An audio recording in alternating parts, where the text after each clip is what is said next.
Nadie desobedeció a Julia en Bomarzo, al contrario, detrás de ella, de su gracia, de su aire de pedir y de no ordenar jamás, estábamos los Orsini, como un fondo inflexible, amurallado de gigantescas armaduras. Podía darse el lujo de ser simultáneamente frágil,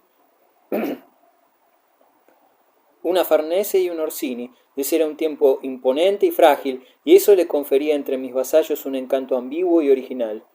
Yo hubiera debido odiarla, aunque más no fuera por su rápida conquista de los míos, de lo más mío, y sin embargo no la odié. Experimentaba frente a ella la desazón de la culpa, y por una vez no funcionó el viejo mecanismo de los débiles que me permitía descargar sobre los otros el peso de mis pecados.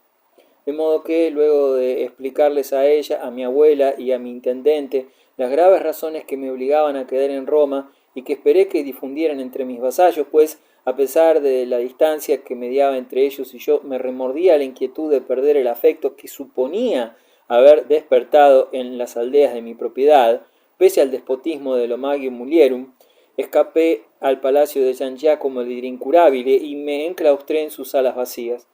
Dejé correr las semanas. Mis primos y mis pajes acudían de tanto en tanto al reducto con noticias que poblaban de fantasmas mi agitada soledad. En Florencia el detestable duque Alejandro daba rienda floja a su libidinoso frenesí. La mesura de los primeros días había sido suplantada por un enardecimiento que cebaba sus caprichos sin distinción de clases. Las damas de las familias nobles y las monjas conocieron sus galanteos imperiosos, su ciega violencia. La ciudad, que durante el asedio había acumulado pruebas tan altas de su honor, se rebajaba ahora al nivel de su jefe, del bastardo. Noche a noche se prolongaban las fiestas en las que el duque concurría enmascarado, a veces lo hacía vestido de mujer, de religiosa, con esos muchachos de la aristocracia quienes yo había tratado de niños, los Strozzi, Francesco de Pazzi, Giuliano Salviati, Pandolfo Pucci, y la violación y las riñas acuchilladas quedaban impunes.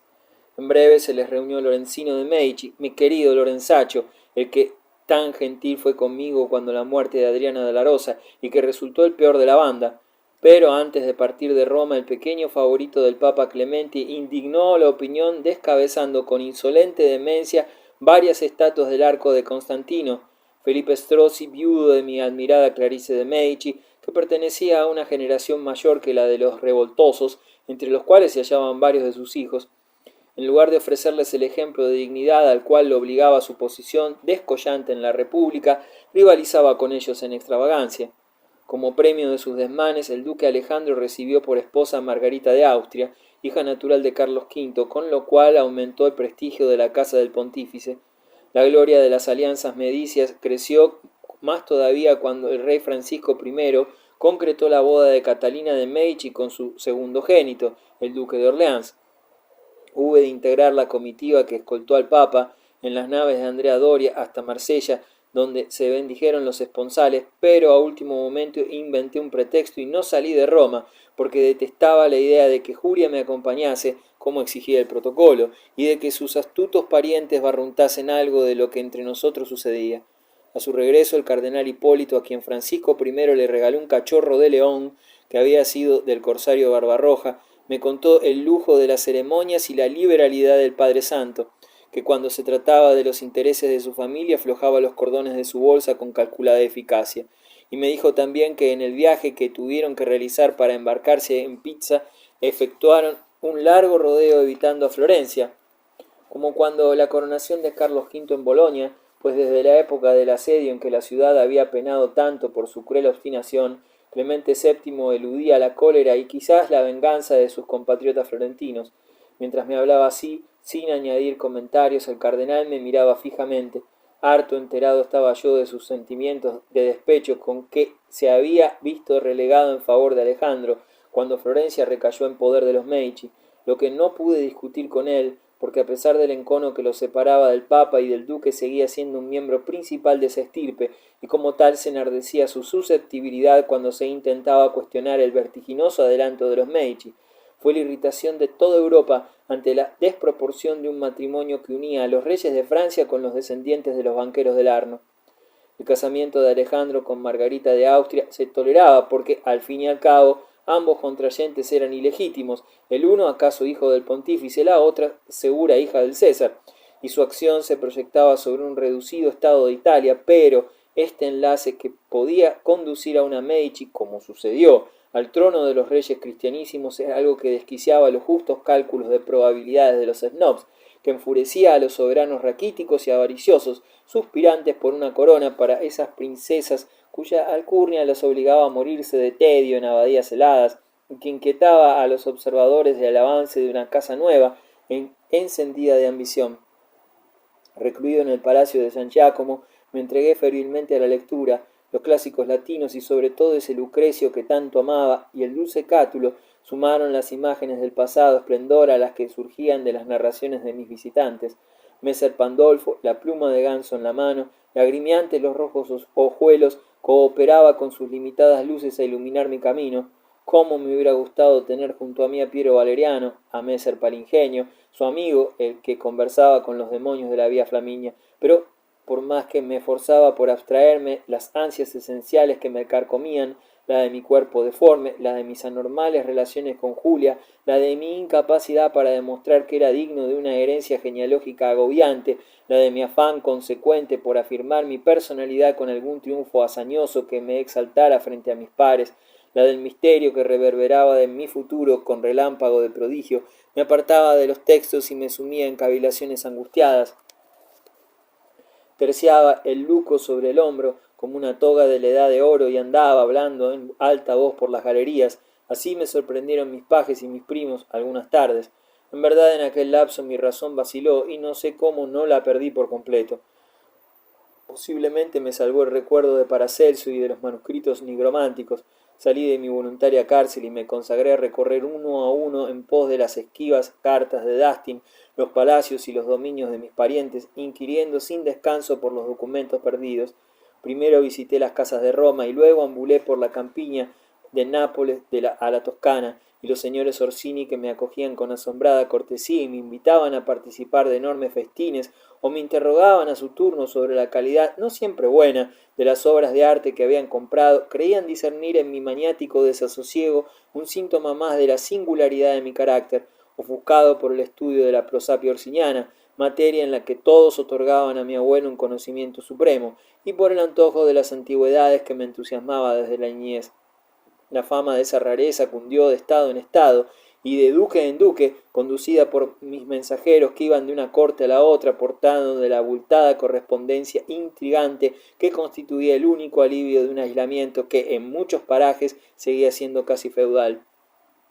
Pero de las cartas del alquimista, no obstante que examiné infinitos pergaminos borrosos de humedad, nada encontré, sino confusas referencias de labios de los ancianos, algunas de las cuales ni siquiera coincidían con la estricta información de Paracelso.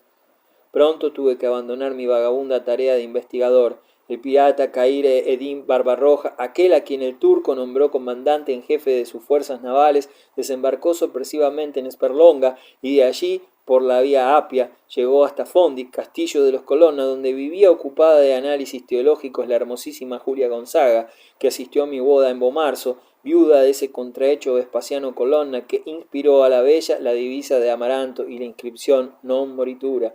El extraño lance tuvo para mí derivaciones trascendentales. Este cuento de piratería y de amor hubiera excitado la imaginación del Ariosto y le hubiera inspirado numerosas estrofas memorables, si no me diera la circunstancia fundamental de que, cuando se produjo hace un año que Ariosto dormía eternamente. Pero, aunque él no haya podido narrarlo y cantarlo, todo el episodio tenía un aire ariostesco, tan entremezclados están en él la realidad y la fantasía poética, acaso para compensar la insistencia con que a la sazón la realidad quitaba color a la fantasía, porque el mundo se volvía cada vez más moderno, y acaso porque el materialismo de los móviles de muchos comerciantes disfrazados de príncipes y de guerreros destruía las líricas quimeras que habíamos heredado de nuestros antecesores medievales, dejándonos de ellas solo las cáscaras vacías. De repente se resucitaba un hecho así, hermoso y solitario, que exaltaba a nuestra época y la proyectaba en el tiempo hacia los áureos siglos de la auténtica caballería, cuya nostalgia iluminó a Ariosto, y lo mismo que el Orlando, es un adiós nostálgico a la edad en que la realidad y la fantasía eran inseparables, porque formaban una escena única, sucesos minúsculos y maravillosos como el que motiva estas reflexiones, al desarrollarse repentinamente y encender de mágica claridad reverberante la atmósfera cotidiana del mercado prosaico del mundo, simbolizaban también, con sus últimos brotes esporádicos, la despedida desconcertada de una época en la que lo real y lo fantástico empezaban a clasificarse en distintos ficheros para siempre, a una época en que la generosa ilusión hizo flamear los estandartes poéticos. Barbarroja era griego, hijo de un alfarero de Mitilene. Con su hermano Oruc armó una flota de 12 galeras y desde muchacho se entregó al corso. El rey de Argel, que valoraba el denuedo de ambos y el refinamiento técnico con que ejecutaban las torturas más atroces, los tomó a su servicio. Oruc fue el primero de estos Barbarrojas. Dejó a su hermano Cair Edín a cargo de las naves piratescas y fundió en Argel, al viento de las barbazas a las cuales debía su apelativo. Enseguida traicionó al monarca aliado, a quien asesinó. Luego fue vencido y muerto a su vez por el gobernador español de Orán. Cair Edín se acordó entonces de que sus barbas no eran menos bermejas e imponentes que las de su hermano, y con el título de rey de Túnez asumió el apodo que hacía temblar a los almirantes. Solimán comprendió las ventajas que podía obtener de su pericia y, más hábil que el mandatario argelino, que pagó con la vida su ingenuidad, lo mantuvo lejos y lo nombró jefe de sus escuadras. El desembarco de Cair Edín en Sperlonga es algo cuya razón los historiadores discuten todavía. Hasta se ha dicho que lo que se propuso fue raptar a la mujer más hermosa de Italia para que el sultán añadiera a su serrallo esa perla de incomparable fulgor. Y se ha dicho también, lo ha expresado Jerónimo Borgia en pobres versos latinos, que cuando al año siguiente Carlos V reconquistó a Túnez lo hizo para vengar hidalgamente a Julia Gonzaga del atropello de Barbarroja. Claro que con eso se exagera la caballería. Lo indiscutible es que, chasqueando a sus enemigos, el rey pirata se presentó en la península camino de Roma con 2000 secuaces, pillaron aldeas, secuestraron a las jóvenes esposas y a las muchachas, así llegaron a la fortaleza de Fondi, sobre la vía Apia, a igual distancia de Nápoles y de Roma. Por ásperos atajos que las zarzas entorpecían, el horror de las noticias estremeció a las cortes italianas. Los señores y las señoras de la casa de Gonzaga y de la casa de Colonna, que reflejaban su gloria en la virtud de Julia como en un espejo resplandeciente, se enteraron de que, mientras los invasores derribaban las puertas del castillo, la castellana, semidesnuda, había conseguido huir a caballo hacia los montes. Barbarroja la persiguió, llameando en la noche el fuego de sus barbas candentes y de sus alfanjes, pero Julia eludió la cacería. Creyó el musulmán que la dama se había refugiado en un convento de benedictinas cerca de las torres de Fondi y entró en él, galopando por los claustros, violando y degollando monjas. Entretanto, en la ciudad santa, los cardenales temerosos repetían alrededor del Papa los informes tremendos. Uno de ellos, Pirro Gonzaga, era hermano de Julia. Hipólito de Medici no se retuvo. Por fin se le ofrecía la ocasión de probarle a Julia que su amor consistía en algo más que un juego cortesano de palabras melódicas. Él, que había firmado con el seudónimo del Caballero Errante la traducción de la Eneida que dedicó a su bien amada, correría a rescatarla. Como un caballero de los grandes siglos, tenía 25 años y la sangre le ardía en las venas, rugía como el cachorro de león que había pertenecido a ese mismo Barbarroja y que le había regalado el rey de Francia. Ya antes, cuando sospechó que su primo Alejandro sería elegido duque de Florencia, había desmontado súbitamente en la ciudad, dejando estupefactos a los notables, y había tratado de imponer su candidatura sin más fuerza que la de su intrepidez moza contra la voluntad del pontífice. Y después, en Hungría, en momentos en que las tropas mercenarias se sublevaron por la falta de paga y porque las obligaban a comer pan negro y resolvieron regresar a Italia, el cardenal, ofendido pues no le habían otorgado el grado de general de los ejércitos que creía merecer, se despojó de la púrpura, revistió una coraza y se colocó delante de todos como si fuera el jefe. Esto hizo sospechar al emperador que, de vuelta en la península, si el Papa le procuraba el dinero necesario, Hipólito sería muy capaz de acaudillar a las tropas amotinadas y provocar algún desorden, de modo que mandó que lo arrestasen, pese a su jerarquía eclesiástica, y lo tuvo 5 días encarcelado, hasta que Carlos V recapacitó y, recuperada la libertad, el cardenal se apareció hacia Venecia, donde lo alojó la meretriz Zafeta, y yo lo vi en el Gran Canal la noche del incendio del Palacio Cornaro.